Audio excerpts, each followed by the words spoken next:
All right, here we go in 3, 2, 1. Welcome, Nothingers, to another episode of the All About Nothing podcast. This is episode number 233. I am Barrett Gruber. I am Zack King. Thank you, Zach. We're going to welcome our good friend Zack Boyd to the show. Of course, the face and the whole thought process, everything that goes on behind famously Garnet. The We're creative gonna force, the genius. That's right. We're gonna talk to Mr. Zack Boyd here in just a minute. Please subscribe and share the show. That's how we get new listeners. Also, if you could, please consider supporting the show by visiting our website and clicking on the support link. If you can't do that, drop a review, hit the 5 stars, give us a thumbs up, or leave a comment. All of that helps drive us higher in all of these show rating platforms. Real quick, I want to thank Mrs. Lori King and Cole King for being on the last episode with us. Also, want to thank Midas and Fame for having me on their show yesterday, which was Tuesday. If you're listening to this at some other point, no shortcuts with Midas and Fames. You can find their show on YouTube. I will have links in the show notes. Also, want to remind everybody that ZJZ Designs Christmas designs are now available. Christmas is coming up. You want to make sure you have something to wear when you go to visit family, or if you're going to go to parties and stuff like that. Really attractive t-shirts available, so check it out. ZJZ Designs, featuring of course Eddie the Elf. I have my Eddie the Elf shirt. I am not wearing it currently because I Who the hell refuse. is Eddie? Eddie, yeah, Eddie the Elf. It's kind of like Eddie, it's kind of like cousin Eddie, uh just wearing less bottoms. Ever play sports and social? Also, ever play sports and social.com. Tuesday bowling is signing up right now at Bolero. Registration is going to wrap up, register before December 19th, so do that. Everplaysocial.com. All right. What was that noise? I said, all right. Whatever the Eddie the Elf is, we're going to let that go. You know what? Next recording, I'll make sure that I'm wearing the shirt. We're close enough to Christmas. I'll wear it. All right. Joining us today is Zack Boyd, the passionate voice and face behind Famously Garnet, a social media hub that keeps fans engaged with all things South Carolina Gamecock. Zack is also the host of the Welcome Home podcast, where he dives deep into Gamecock sports and the broader world of college athletics. His dedication to covering the highs and lows of South Carolina sports, along with his expert insights, has made him a go-to source for fans everywhere. Welcome, Zack Boyd and Famously Garnet. Welcome, Zack. I Welcome appreciate it, back, guys. buddy. Yeah, it's good to be back, man. We're not in the studio this time, so kind of Nope. throwing back a little bit. Yeah, We've all been Riverside boys now. Yeah. We're part of that team. Hey, Riverside works. That's what we do the show on, man. Riverside has been great for us so far. We're at episode 163 now, I believe, Dang, 64. So congratulations. yeah. Y'all are coming up on our numbers. Barrett, we have to do more. We published almost 70 episodes this season. That's true. Like, this was one of our most robust seasons. Wait till season 8. Season 8 starts in January. We're gonna crush it. There's gonna be 2 or 3 episodes a week, Zack. Well, so let me ask Zack, who is the team in chat? Chime in. What team got screwed the hardest in last night's college football playoff poll? It's the only team that has won so many games so far straight in a row. It's the one that's won the most, and it's University of South Carolina. And look, you can take the Garnet glasses off per se, right? You can take the Garnet glasses off, but it's a team that has won 6 straight in a row, and that's against 4 top 25 opponents at the time. I mean, look, the resume speaks for itself. And not only are you winning 6 games in a row, 2 of them were on the road at Vanderbilt, which, by the way, they were ranked at the time. Yeah. Clemson on the road, right? And then at home, you broke the streak against Missouri, which is absolutely massive. You beat Texas A&M again at home. In a rout. In a rout, exactly. You routed them. The thing that comes to my mind, and look, people can have their opinions, say what they want. That's fine, whatever, right? But at the end of the day, the brand matters. And quite frankly, if it's the University of South Carolina versus the University of Alabama in football, it's going to be Alabama every time. Yeah, it is. And the fact that the committee is not holding to things that they previously have either said or done. Florida State did not get in last year because their quarterback was hurt. They went undefeated. I think outside of how screwed South Carolina's getting right now, Florida State's the only one who's got it truly worse. How do you go on the road and beat Clemson, number 12, who's now going to go play for the ACC and move one spot. Mm-hmm. That's mind-boggling. And then for him to come out and say the teams that aren't playing aren't going to move anywhere. Yeah. No, watching Ward Manuel talk about, trying to come up with an answer when Reese Davis asked him about this, about this. It reminded me of your general politicians. Like, they just keep beating around the bush. They don't have the true answer. And by the way, that's what happened here. Ward Emanuel just kept going, oh, well, so about Alabama and so. But here's the thing, all right? We all know it's cut and dry. We like Alabama more because it's going to get us more viewers. Fine, just say it. Don't come up with this bull crap and not truly answer the question. Exactly. That's what it was. That's what it truly was. It was like a politician sitting there, right there, giving these bullish answers, not answering the question. And not to, Ward Manuel is a Michigan guy. He is. So I'm sure he's no more happy with South Carolina than an Ohio State alum on the board could be, for one. Two, how many teams are ahead of South Carolina that have 0 to no top 25 wins? Ranked opponent wins. Quite a few. So it's not even just South Carolina going like, well, we lost the head-to-head to Alabama and Ole Miss. Head-to-head has to count. Absolutely, head-to-head has to count. Losses have to count too. Dirtbag losses have to count too. They don't want, for all I'm seeing, you got your Indianas and your Boise States. God love you. Your running back is a killer. But you're not doing it against the same people that all these other teams are doing it against. Rocket Sanders, put him as the running back for Boise State. Who's to say he doesn't have those numbers, if not better? Fair enough, yeah.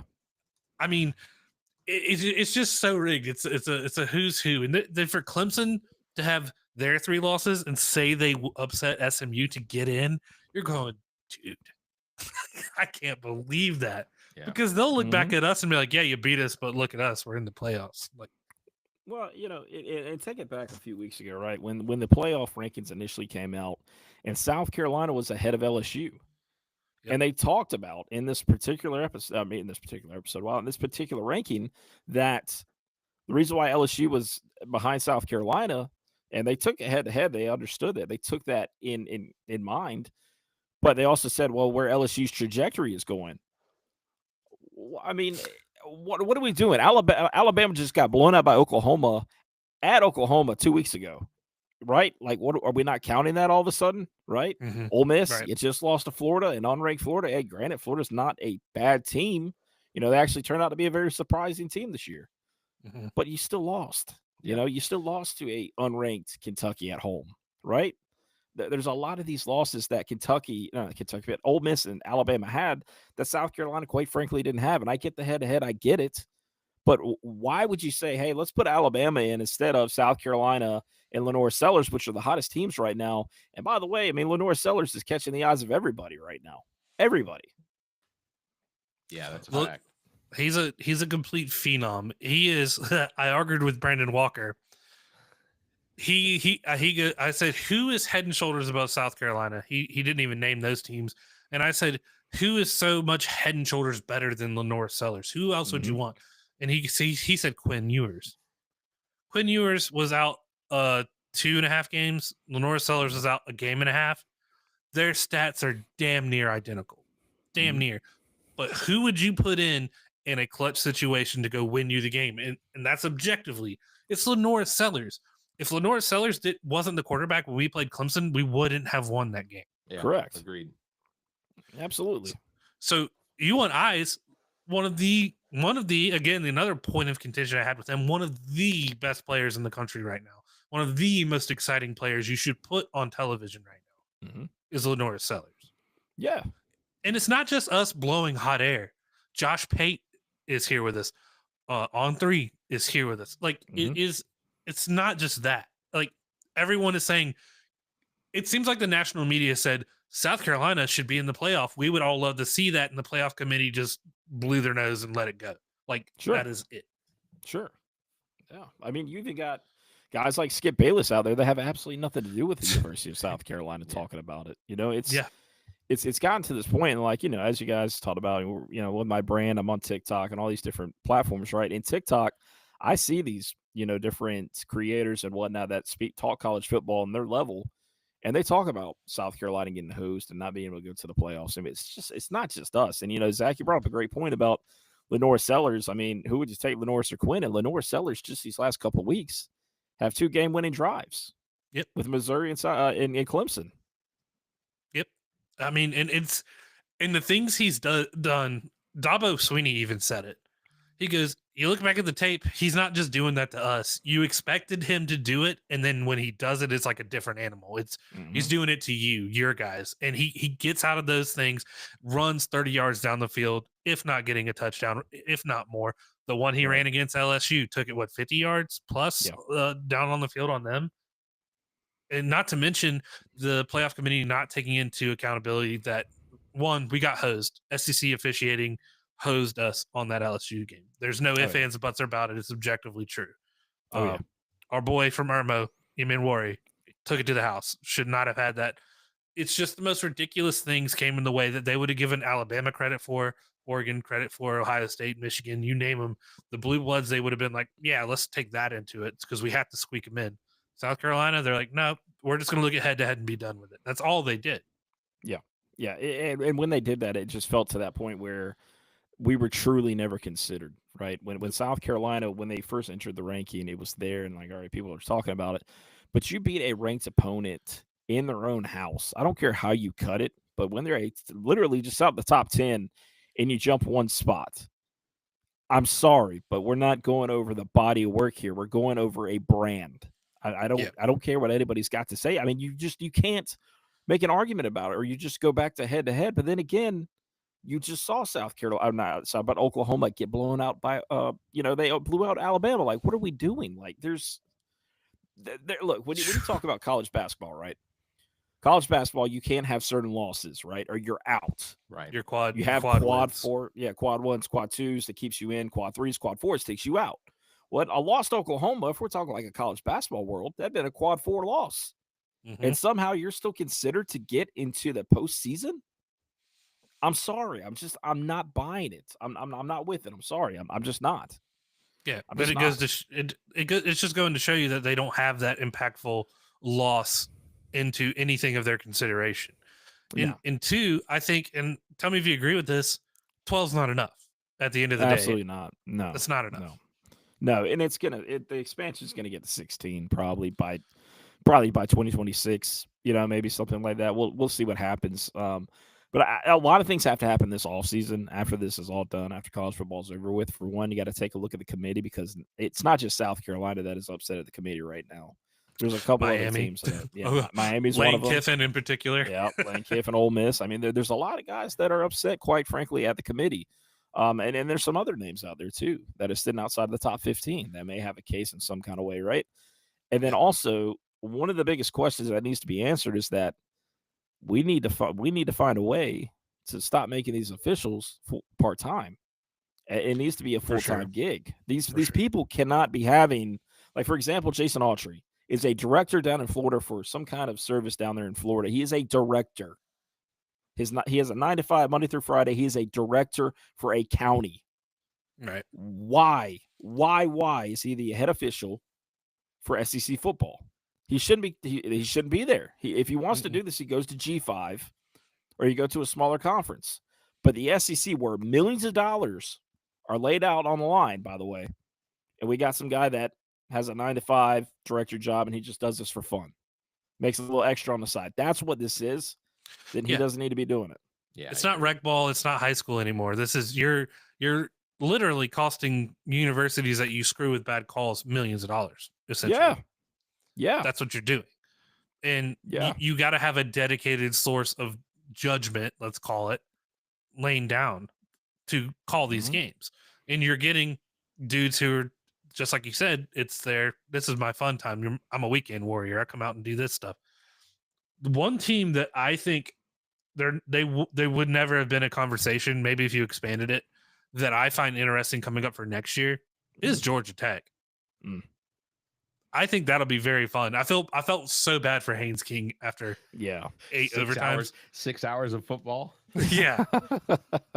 But that's a team like watching them beat Miami. That game was amazing. It was amazing. Yeah. Amazing. That's yeah. Look at all these outlier teams. Like I think that's why you need more playoff. Even 12 is just not enough. And I think the gripes we're having about it is they're so different than even 4. Because 4 was just we have a playoff to say we have it, right? 12 is making legitimate arguments about ridiculousness about these dudes sitting in a room. Mhm. But if you expand it to 16 and you get those usurpers just in there to wreck your number 3s, your number 4s, and just blow them out, it'll be amazing. Well, then you literally have no excuse. There's no way you don't get a legitimate pool of contestants. You don't have a legitimate pool of teams to allow them just to beat it out. Just Right. So yeah, that Georgia Tech game, I lasted until the second overtime. The third overtime was just about starting before I finally succumbed to my toxins and fell asleep. And it was amazing. I've got plenty of friends that went to Georgia, and they rubbed it in Sunday morning or Saturday morning. It was a lot of text messages. Hey, did you see that game? Did you see the way it ended? It's like, yeah, in a safety. So congratulations, Georgia won on a safety. But it was just a beat down game. And I told him, I said, look, I said, I'll give kudos to Georgia because, if you give Georgia enough time to wear you down, that's what happens. I mean, they basically backed Tech into the corner and they won on a safety. And Georgia Tech just didn't have the energy to come back. It was a fantastic game. And I'm disappointed for the loss, but Georgia Tech loses to Georgia almost every single season. So, I fully enjoyed Georgia getting such a difficult schedule and then getting the surprises like Georgia Tech. You're like,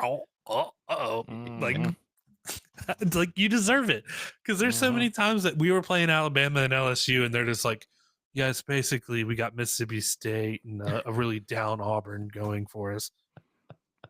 I don't know. I'm still deciding myself about not playing Tennessee and Florida, because those would have been, I think, 2 dubs we could have picked up maybe. Yeah. A little sour. Even Georgia, I think if we got caught Georgia on the full, like Sellers found his stride, I think Georgia would have been in trouble. Yeah. I mean, hell, Alabama beat them, and we saw what we almost did, tripping over our own tails, basically. So I don't know. So Zach, for our audience, definitely one of the reasons we want to have you on was because, obviously playoff season for football, we're in a basketball season, soccer, and softball is going to be kicking in, and you are so ingrained into everything that goes on with South Carolina sports.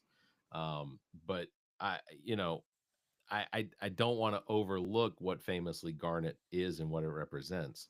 Sure. Can you give us just what is it that inspired you to start Famously Garnet? What was it about South Carolina sports that was like, I'm going to try and build this brand? Yeah, so it was back in 2017. Friends of ours, we just created a brand called Visor Sports, and we had success with it, right? It was something that was okay, but a lot of people, they just were kind of turned off by the fact of the matter is Visor. They think of Spurrier, and a lot of people are still upset about Spurrier, honestly. And so it wasn't really me that had the ownership of the brand. It was somebody else that had it. And there's a lot of things that we did. We broke a lot of big news. We broke the Zach Pickens news when Zach Pickens was a 5-star defensive end that committed to South Carolina. Defensive lineman that committed to South Carolina. We broke that at his high school, T.L. Hanna. There's things that we did with that. We broke news about Jordan Birch committing to South Carolina as well. I mean, there's other things that we've done, coaches leaving, that kind of thing. And it just got to a point where I didn't see that traction was there. And I'm like, it's not where it should be, And then again, Zach, I didn't have the full control over this thing, right?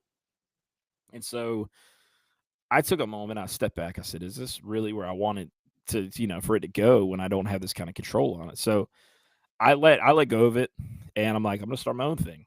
And lo and behold, I mean, for me, I've done a lot of social networking over the years, and in that time, I've made a lot of relationships and met a lot of people out of it. And one thing just leads to another. And here's what it comes down to: why famously Garner, why the success that I've had, and it's got nothing special to do with me. It's just the fact of the matter is, if you give people the God honest truth about what's going on with the program, and you're not going after clickbait, you're not causing problems or anything like that, and you are a friend of the university per se, like coaches, they know who I am. Like there's coaches that they'll text me if there's things that they need with a recruit. They'll text me, hey, get this hyped up, or thing of that nature. I mean, it's been a little a long ride already in the last few years, but the fact of the matter is there are other entities out there that cover South Carolina that just have never gotten off the same kind of success because they look for more clickbait and engagements and things like that, and just lie for no reason. And and Zach over there, he knows exactly what I'm talking about. We've had some shadows, quite frankly, that I would call him a shadow that covered South Carolina that people did not like. Yeah. And great asshole. Yeah, and now that that's not here anymore, it's open to my growth as well. I mean, a lot more people are tuned in. Since I think NIL helps with that as well, being able to get with the players and get to interview them. Because before, with NCAA involved, you couldn't really interview anybody unless you were like full media with the University of South Carolina. And so that has also opened it up. But the biggest thing, man, is just it's networking and being, yourself. Like, don't come out there and, any of the nonsense. Because like I said, I mean, people have done it and they failed miserably. Mm-hmm. So, I mean, that's what's got a lot to do with it. But it's just my love and passion for South Carolina. I want us to be successful in every aspect. I do a lot of stuff with NIL. I do a lot of things in the background that a lot of people don't know about. I mean, there's things that go behind the scenes that, quite frankly, nobody knows about. It's just me helping the athletes or helping do something. Well, you talk about the passion of being part of the university and whatnot.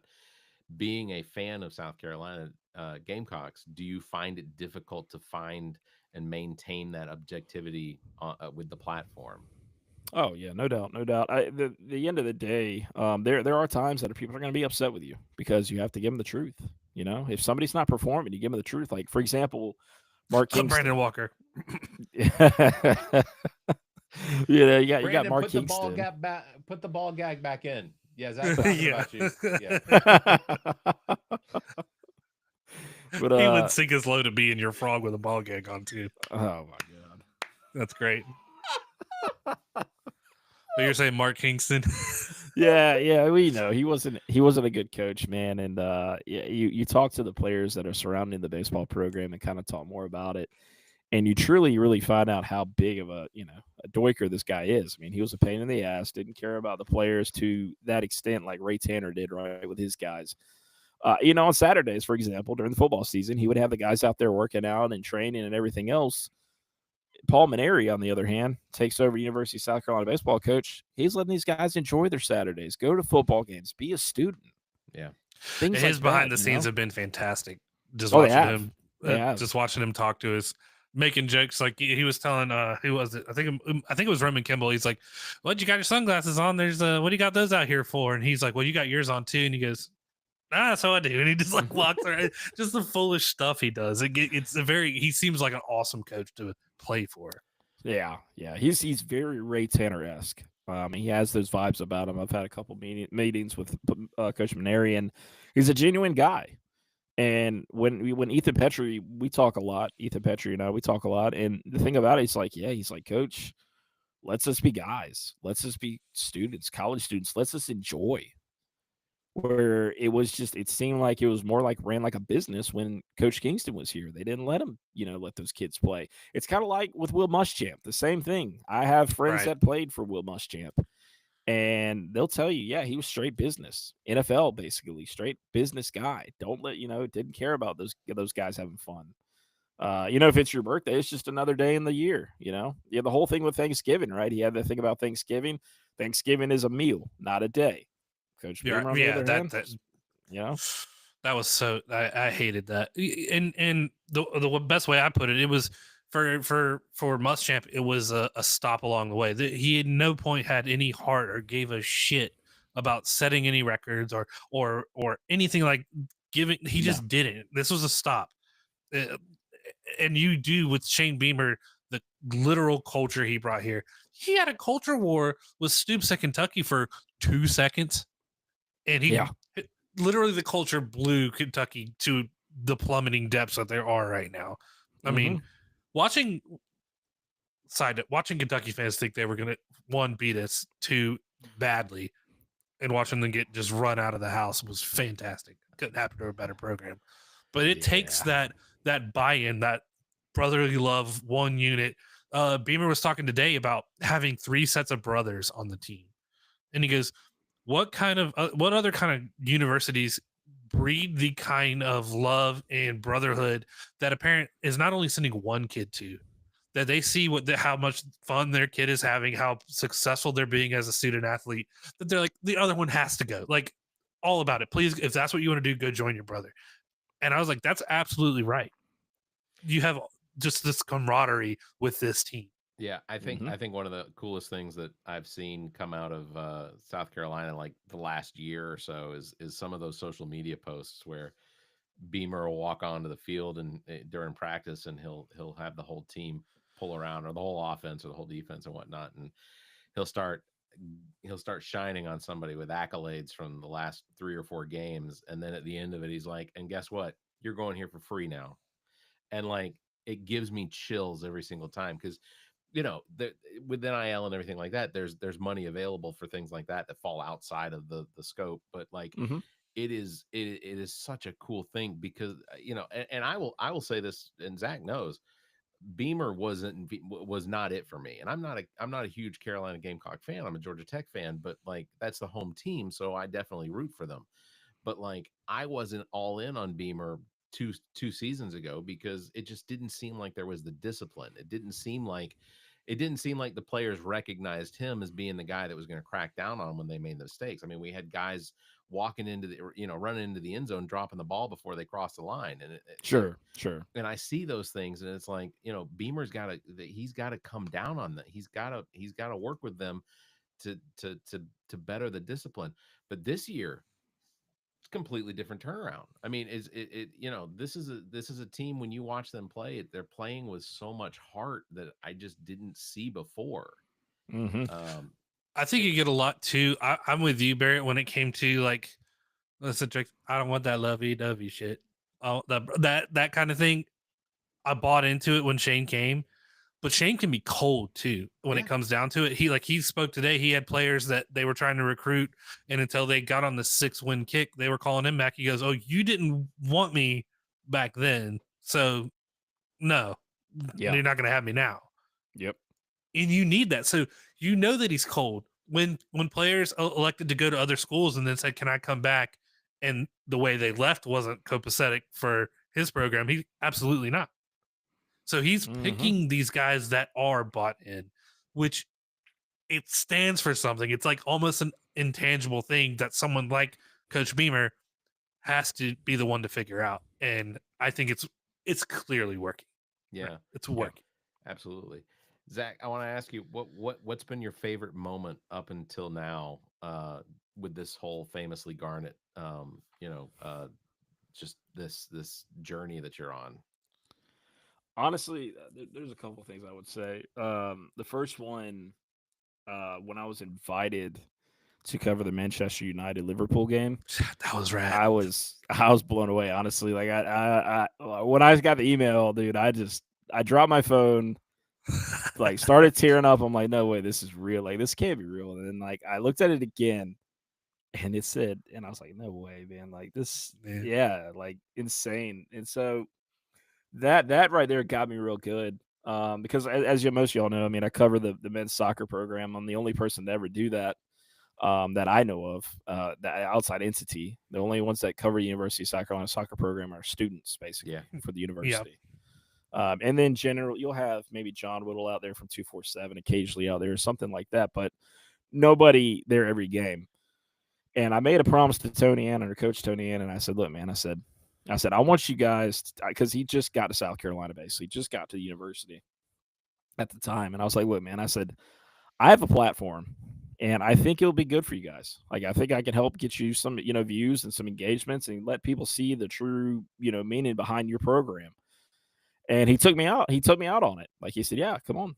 And so it was funny. I get there, and the first day I get up there to the press box, and the SID looks at me and said, "Who are you?" I said, "Oh, I'm Zack with Face of Guard." He said, "Oh," he said, I wasn't, I didn't know you were coming." And I was like, "Okay." And then after that, obviously that all changed. But it was the funniest thing when you saw me just walk in the press box. They didn't know who the heck I was, acting like I owned the place. Honestly, That's awesome. Yeah, I bet I love Tony Annan for one, but he probably went up there. He's like, "You let Zack in there right now." basically, yeah. That's a good impression. But yeah, basically so. But no, it's been great, man. Covering the program, learning the guys. I mean, the transfer portal's been big in soccer as well. It's something a lot of people don't talk about. And the immigration laws under the recent times have been tough. So getting a lot of guys from University of South Carolina, the NCAA, and the immigration policy has come in effect. So we haven't been able to get the guys on campus like we'd want. So that's been a bit of a pain the last couple seasons. Hopefully, things get panned out over the next few years as time progresses. Maybe the NCAA gets it together. I don't know whose ball where the ball drops on that. I don't know what side it falls on. But it does make it tough. Right. Yeah, I know. Yeah, you better figure it out because it makes it tough. I mean, you got your coach out there recruiting these guys, bringing them in from different countries, and all of a sudden you can't get somebody here. The NCAA doesn't clear them. I mean, South Carolina right now has a clearing issue right now with the basketball program with Federico having that issue trying to get him on. So they're dealing with that. And then, but back to the topic, man. One of the biggest rewarding things too is when fans come up to you like at games and things like that. They're like, "Oh, you're famously Garnet. Appreciate everything you do, your content and all that." And I'm not in it for myself, but when I hear that people actually enjoy it, that means something to me. You know what I mean? It makes, all right, so you're actually seeing it, you're enjoying the stuff I'm putting out. That means something to me. I'm glad that I could, give you entertainment, honestly, or provide you with entertainment. Brother, I have to tell you, like, it is full blown. When you first started your first one with Visor Sports, I was like, it's good. When you went full famously Garnet, I had a taste of what to expect from you, and you went above and beyond. Like, there's so many Gamecock Twitter sites out there. There's so many Gamecock media sites. Yours is going to give you a fact. If you're wrong, you'll say you were wrong. You have the inside information for it. Mm-hmm. Everything has been backed up. It is legitimately the top Gamecock fan site you're going to find. I mean, it proves itself. You have Justin King following you, Steven Garcia, Wes Mitchell. Like, sure. you have names in the biz that are watching what you're doing at the same time.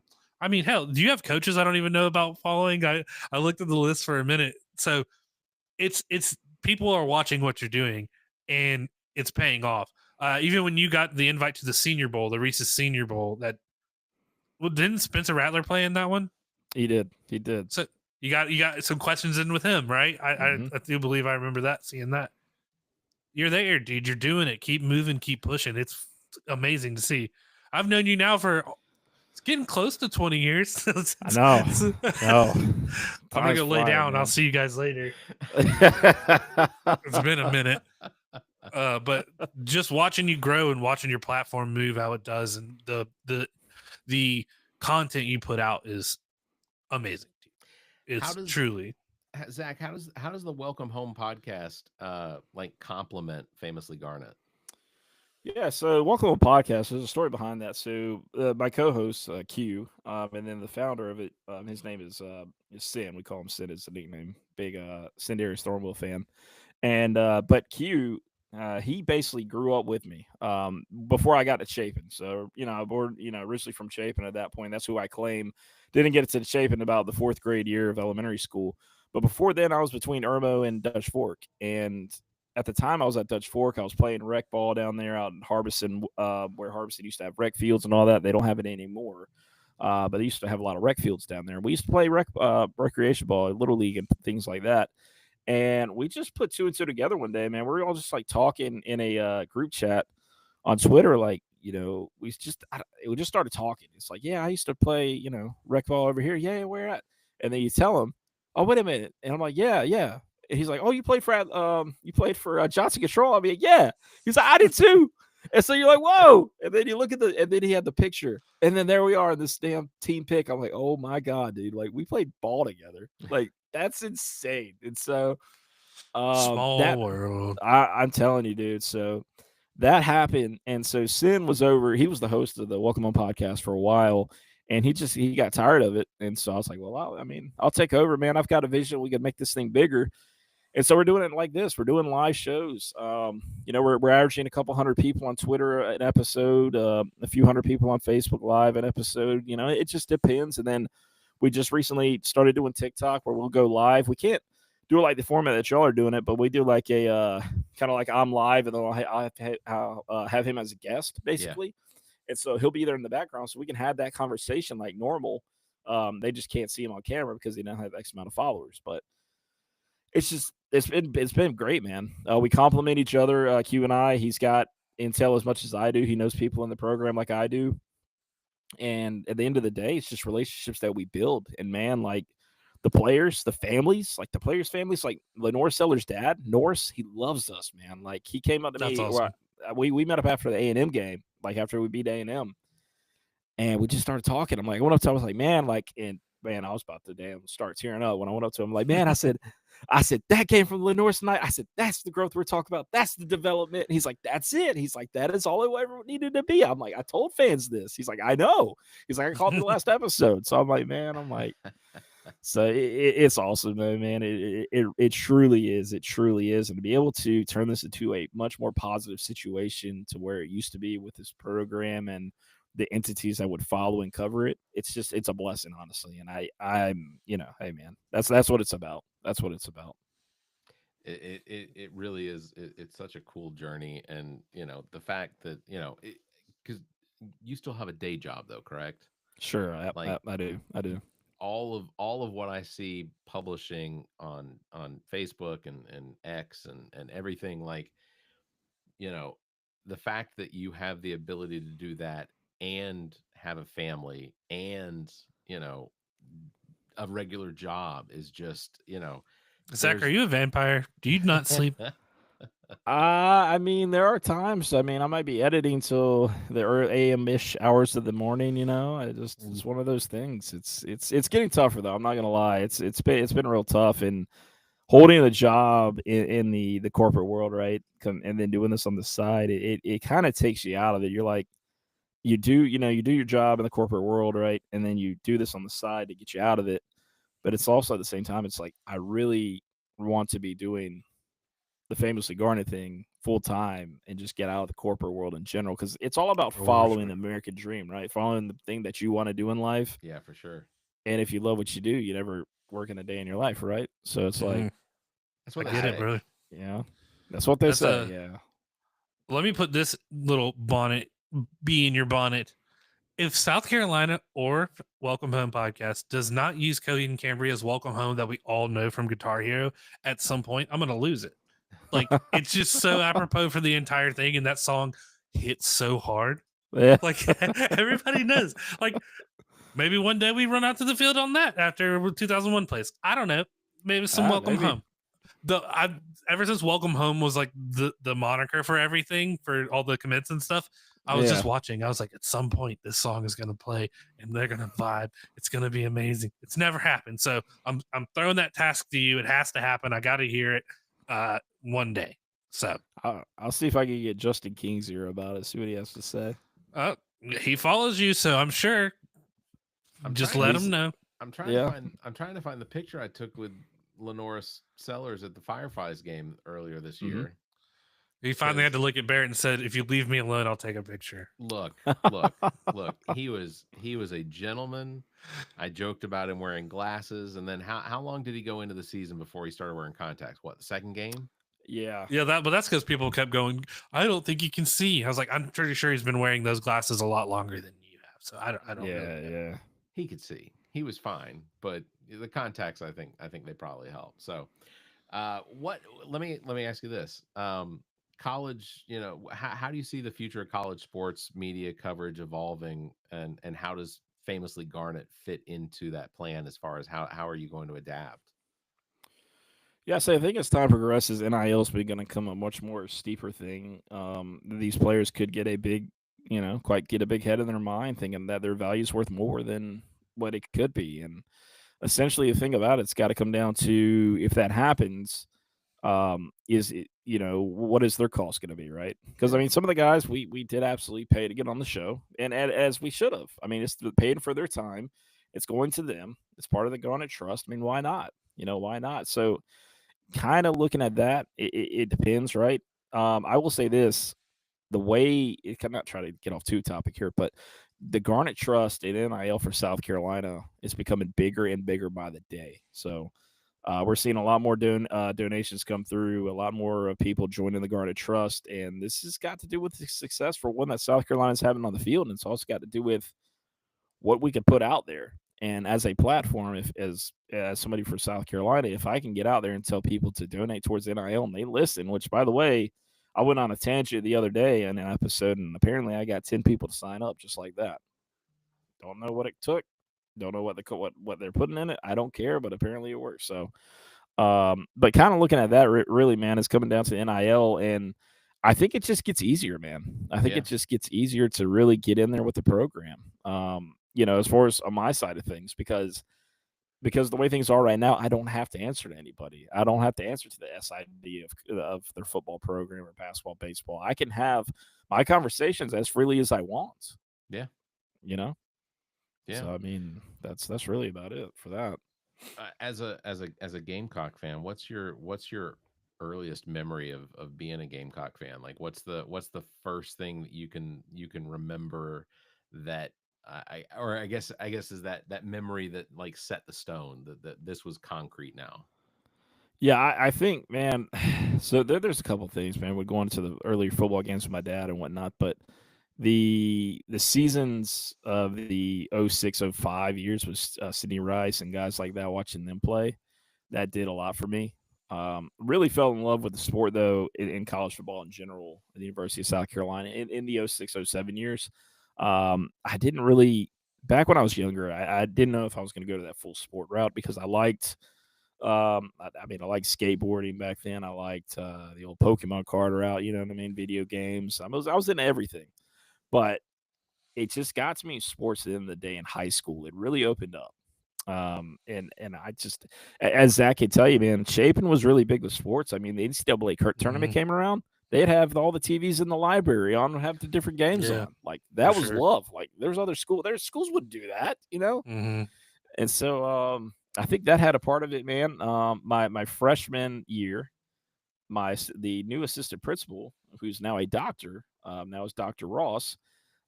He played University at Duke. He played football for me. He's a Yeah, linebacker. he was a Dookie, and I Yeah, remember him bragging about being in one of the NCAA games. He was like, "Hey, you yeah, play him? That's me." yeah.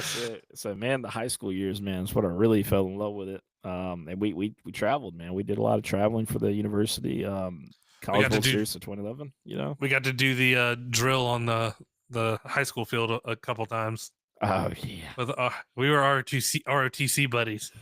we were, man. Those were the days, man. Those were the days. I got freaking decleated. Well, de-shoot. I would say decleated, but I got de-shoot in one of those flag football games we were playing one time. I'll tell you what, I still keep Master Chiefs or Senior Chiefs squared away, dude. I say squared away for everything. Squared Like away, that dude. that man has ingrained that in me. Clear Oh my crystal, gosh. squared away. Yeah. Yep. Yeah. Oh yeah, dude. Senior Chief. What a guy. Are there any Gamecock players, history, dead, alive, whatever? Is there a player out there that you haven't gotten to interview yet that you wish you could or you wish you could have? So there's a couple that are actually in the pipeline actually right now. Oh, okay. One of them is Connor Shaw. Connor Shaw, actually the creator of this brand right here, GC Supply, the hat I'm wearing right now. Love their stuff. It's fantastic. It's absolutely fantastic. He's on the pipeline right now. He's gonna come on the show eventually. We've talked about it in person about coming on the show. Wanted more than not just him, but also want to get his business partner Dustin to talk about their brand, not just about Connor Shaw and his football and things like that. And then there's professionals that are playing out right now, like Alshon Jeffrey. He's not playing in the league anymore. I'd like to get Alshon on. Xavier Leggett, I would love to get Leggett on because I think his accent would throw everybody through a true loop because that's who he is. He's not putting on a show. No, That come that on, is man. I'm him. on a podcast right now, man. Come on now. Dude. That He that does that's that. I him. love it, dude. That is him, dude. Where was that? The Senior Bowl. He comes on me. He says that man. Yeah, you don't flew out there. You don't flew all the way in over there. I was like, I did fly out here. He's like, he made that love, man. That's some real love. They had him, and I know you saw it because Zach's also a Panthers fan. They had him interviewed with that turkey hat on. He goes, What are you eating for Thanksgiving? He goes, Man, my cousin done called me up. They got that coon fried up. I'm looking forward to that coon. And I'm like, Southern as he gets, dude. Like, he's not playing. He's talking about eating a raccoon. Like, that is it. That's While Mullen, wearing a South turkey Carolina. hat, dude. Mullen, South Carolina, man. That's my it, horse, I'm telling you. Dollar Bill. Oh, it's great.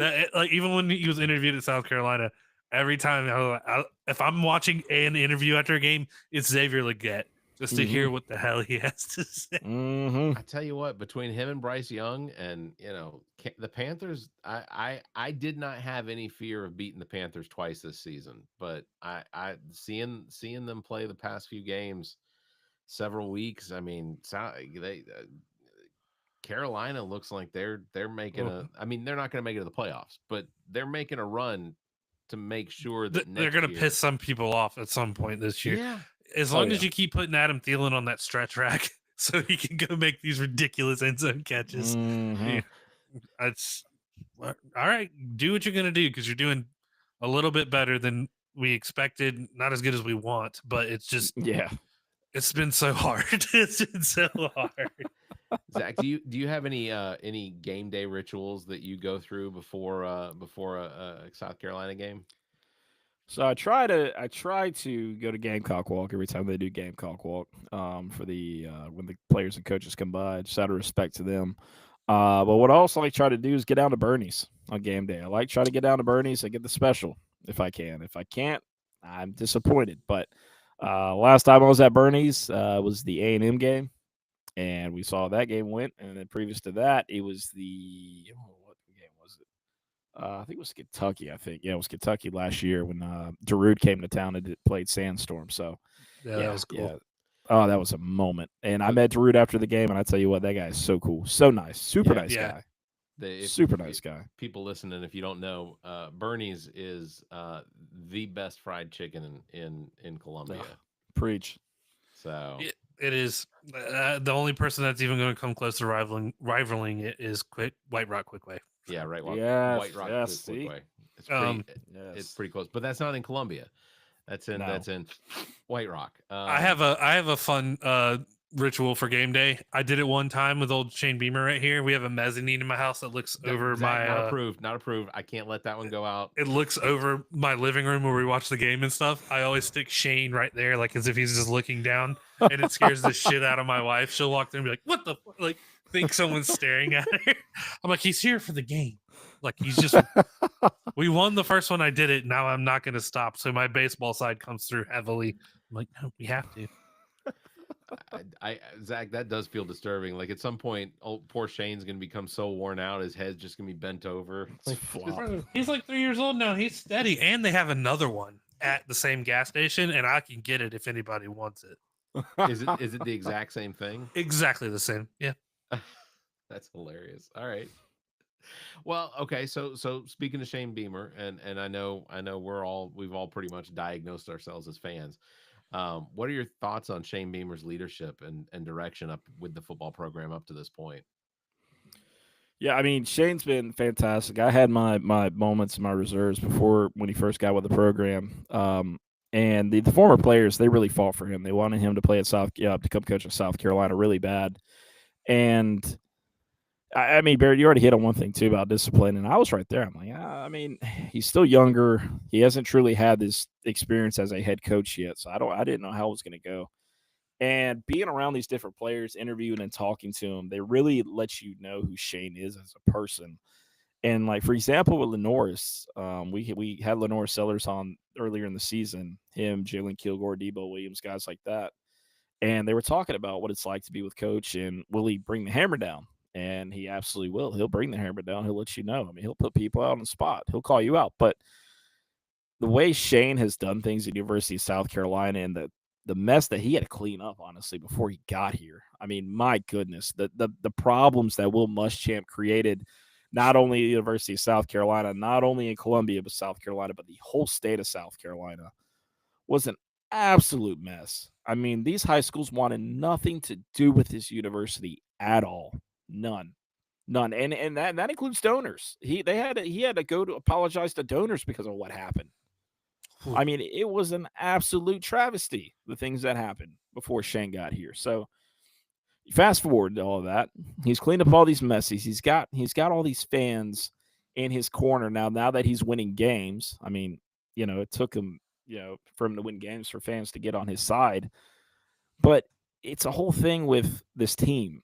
This team was so young coming into the season. Granted, they had a lot of guys on defense return, came back. You had Kyle Kennard, who you added. Sorry, Barrett, but you brought in Kyle Kennard from Georgia Tech, right? You brought in DeAndre Jules, right, from Georgia Tech. And then you got Demetrius Knight from Charlotte. But you brought all these guys in to fill in these spots, these voids on defense. And then you had a quarterback, Lenore Sellers, redshirt freshman. Only playing time was against Furman in a snap against Vanderbilt. You didn't have anything else behind that. You had no true wide receivers. You had no offense, essentially. You brought in a Rocket Sanders from Arkansas, which, by the way, he's been injured the last 2 seasons to come in. So you really didn't know what you had. But you let Shane work with these guys. You let Shane coach these guys. You let him grow. You let them all grow together. And now you just had a 93 season. Guys, you had me on last season, and we talked about what my expectations were then. And I surely thought we were an 8-9 win team. Did I not? Maybe 10 wins. I had we both shot a little over on that one. Yeah. Were we talking about last year or this year? Because last year I think I pegged it. What did I have? 5 wins. It was last year. Yeah. You asshole. You nailed it. Yeah. Yeah, you did. But here's the thing: like that wouldn't have happened if all these injuries on the offensive line didn't happen. Sure. And so a lot of people didn't take that into account coming into the season. They're like, oh, South Carolina's gonna have another 5-win season. They're not, Shane Beamer's only going to be on the hot seat. He might get fired, that kind of thing. But if you truly look at this program and truly paid attention and knew the health of where they're going to be, the depth that they're going to have on this program, it all starts with the head guy, Shane Beamer. It all starts there. And by God, you went into the portal. You took care of business. You went into you recruiting. You brought in Dylan Stewart, the best edge. I mean, not the best edge player, but the best freshman this season. Oh, absolutely. Yeah, right? He's going to win that. Yeah. Yeah. So, I mean, you got all these factors at the University of South Carolina. It all starts with the head guy up front, man. It's Shane Beamer. And like I said, he's done a fantastic job, and it's not going to stop. It's something that's going to continue. He's going to continue the success. He's only had 1 losing season at South Carolina. He surpassed Steve Spurrier in 4 years in wins. Yeah. That's massive. That is absolutely massive. The quickest to 29 wins. Yes. I mean, that is huge. And I not that I'm gonna just knock on Clemson, but sure, Shane Beamer is the coach that I think Clemson would have liked to have had instead of the cheerleader that they got. Right.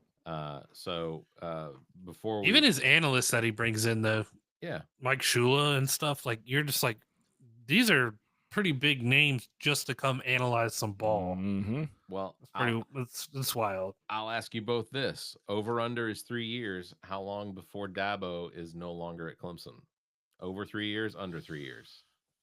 That man is so coveted by so many up in Pickens A&M. Yeah, but Clemson is such a wreck of up and down emotions when it comes to their coaches. I don't know, Barrett. They're playing for the ACC championship right now.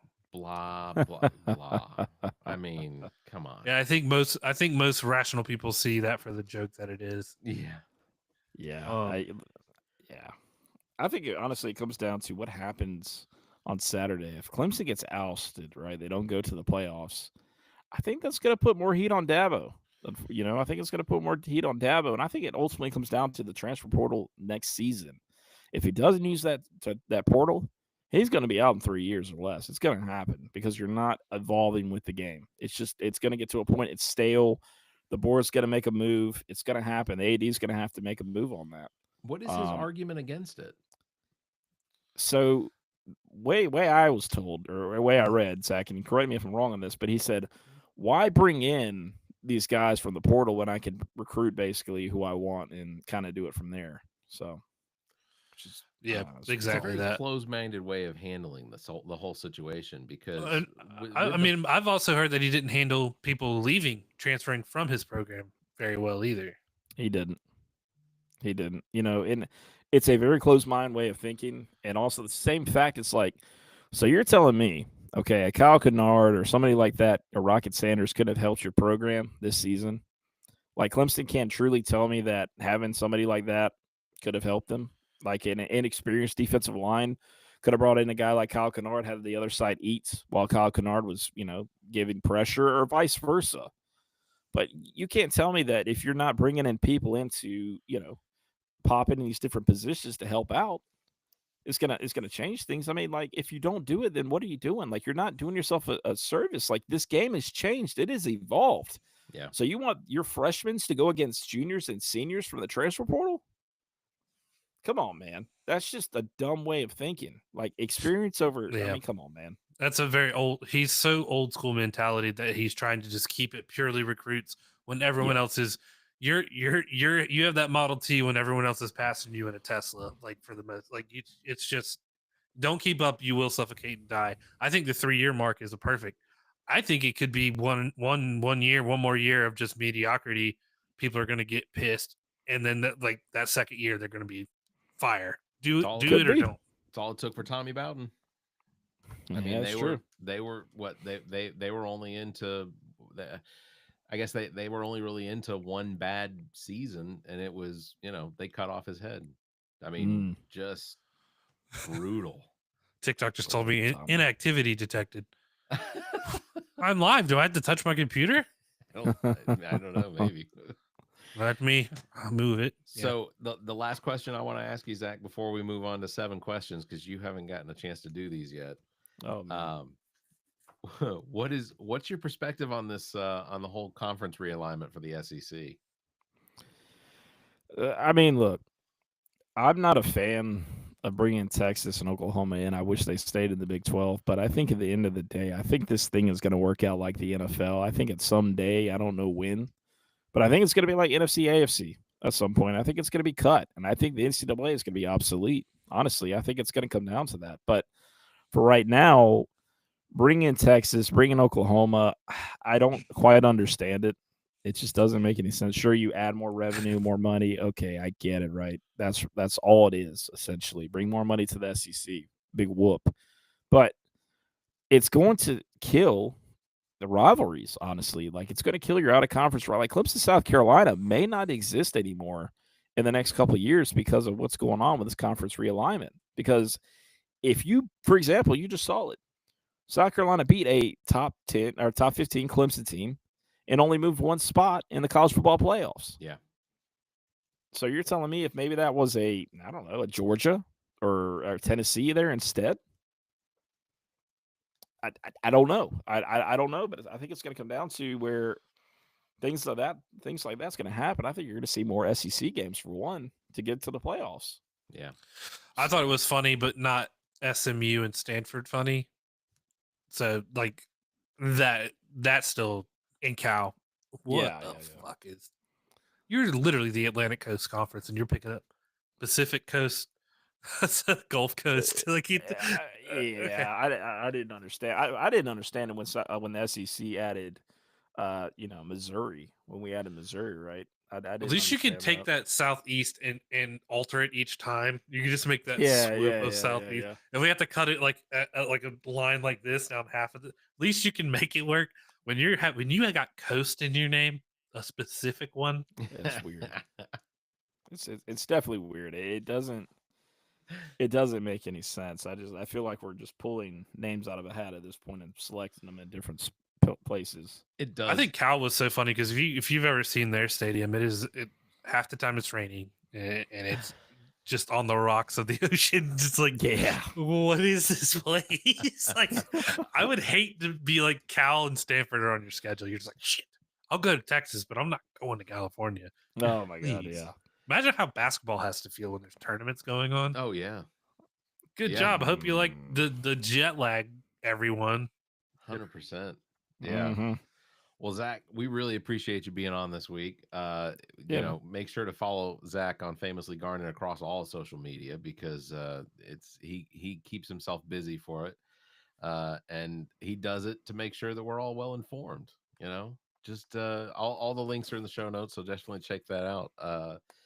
I guess we're gonna you haven't had an opportunity to do this, Zach. We started doing No. this I guess around January last year. What we call it is 7 questions. So we give our guests the same 7 questions to see what sort of answers we get. So the first question is, Zach, what was the last thing you Googled? The last thing I Googled, let's see, it was rankings to a recruit, actually. Oh, okay. All right. Rankings to a recruit.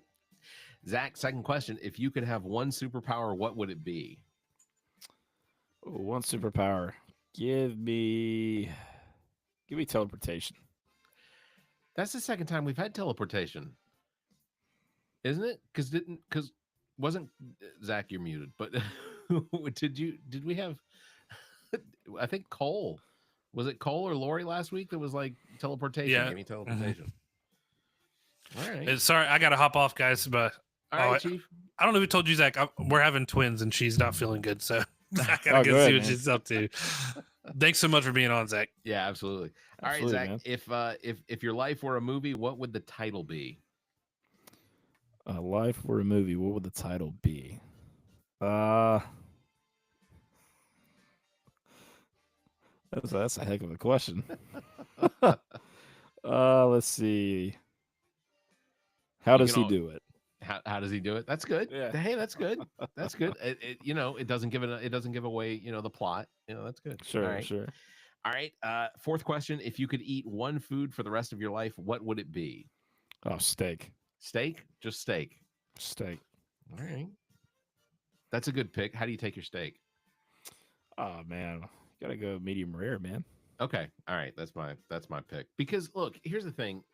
I get there are people that don't want to eat their steak medium rare. They're afraid it's Sure. not cooked enough, whatever. Sure.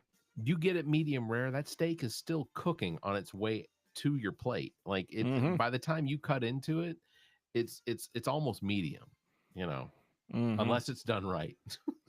Oh yeah, yeah. All right. Question 5. What is your least favorite candy and why? Least favorite candy. Oh God, mint anything.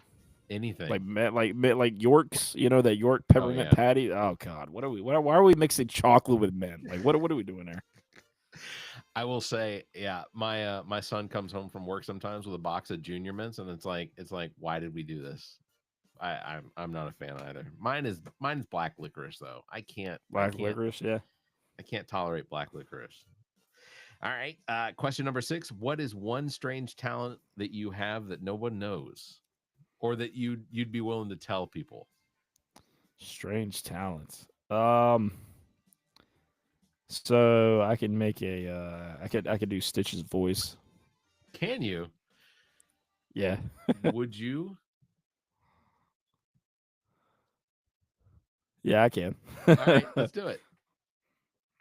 Ohana means family. Family means nobody gets left behind or forgotten. That is very good. When did you learn you could do that? Man, I was like, I don't know, like 12 or something. I don't know. Man, I'd do it forever. That is one of my favorite Disney movies is Lilo and Stitch. Yeah. In fact, when we've gone to Disney, one of my favorite things is eating at the place where Lilo and Stitch, the characters will come and mostly because the breakfast is fantastic, but it's yeah. You get to interact with the characters. That's really good. So, all right, Zach, final question: if you could have dinner with any 3 people, dead or alive, who would they be?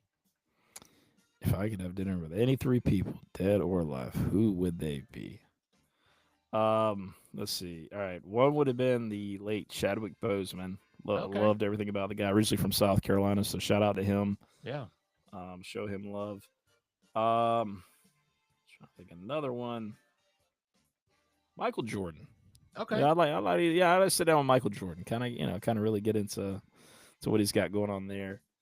And this one is just 90s kid in me on this one. But Topanga, yeah, not obviously for the one that played Topanga Lawrence. Gosh, Danielle Fischel, I think it was her name is. Yeah. Yeah, Topanga. Yeah. Look, I will not fault you for that. I can absolutely admit I did have a crush on Topanga as well. So Who didn't? that's Who didn't? Honestly, that's three good choices. First of all, I didn't understand why she was with Corey because he was a huge just a first of all, you watch the show, he was a jerk. he Like was. he came across as a jerk all the time. So He did. I never understood that. All right. Well, Zach, good answers to some really dumb questions. That's what that was. Zach, I want to thank you again for being on the show with us. And again, man. even under the strict 1 day notice you pretty much got on this, but we thought there'd be value in having you on after South Carolina beat Clemson and then was denied access to the playoffs. And ultimately, Zach's not here to say it, but I think we both want to continue to see Famously Garnet succeed. We want to see Welcome to or the Hometown Podcast, Welcome Home podcast just continue to succeed because it's really cool to see what you guys are doing. And, I wish we had half of your guests. Maybe we can talk about that at some point. Yeah, no doubt. No, I mean y'all keep it up, man, because y'all are at Comic-Con and all these things, man. Like y'all been doing your own thing. Like don't let me have all the spotlight, man. All About Nothing podcast been really growing. So y'all doing your thing. And what's crazy is we got 3 Comic-Cons we're going to this year. We're going to be let's go, man. Wilmington. We're going to be in Wilmington in March. We're going to be back here in Columbia in August, and then in October we're going to be out in Myrtle Beach. Sick, so man. It's a lot of work. We enjoyed doing it, and honestly, it's worth it. Like, sure. We still have a crap ton of content from Comic-Con this year where we interviewed a bunch of the guests. Like we got to interview Adrian Hugh from he was in X-Men or no, he was in one of the X-Men movies, but he was also the voice of Nightcrawler. We got to interview the guy that's the voice of Matthew Watterson, who's the voice of Magneto. We got to talk to last year I got to sit down and hang out with Sean Astin for a couple minutes, who is that's Samwise. That you're hanging out with Sean Astin. That's badass, dude. Like that's awesome. And then this year I got to shake hands with the guy that's the voice of Optimus Prime for 40 years. Like it's really cool. Did he do the voice? No, I cannot. Roll out. No, my voice doesn't do that. I don't think his voice does that anymore. He and James Earl Jones are probably in the same realm as far as like Hanna-Barbera or whoever it is that does the Transformers movies probably grabbed his voice and has now created basically the entire artificial voice environment. So James Earl Jones's voice never has to be recorded again. There's a computer system that handles all of it. So, but yeah, no, kudos to you. Everybody make sure to check the show notes to follow Garnet, Famously Garnet on all of the social media. You can find links also to the Welcome Home podcast. Zach, again, thank you very much for being on. I really appreciate it. I'm only going to make you sit through these credits real quick, and then we'll be out of here. So thanks for Zach joining us this week. Please, anybody who's missing him in this last 5 minutes, just understand his wife is having twins. And I know that struggle because we had twins 10 years ago.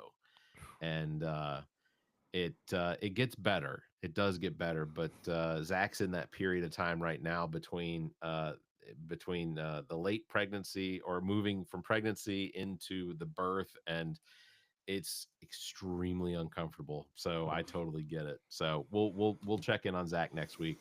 But yeah, all right, that's gonna do it. Thanks for doing it. Thanks for doing it with us again, Zach. This is episode number 233. Links to past episodes, podcast platforms, and merchandise, social media, all of that available at our webpage, theallaboutnothing.com. And if you think our financial model of giving away free content and entertainment is silly, and you're in the giving mood, why not become an official Nothing or join us in supporting our show monthly?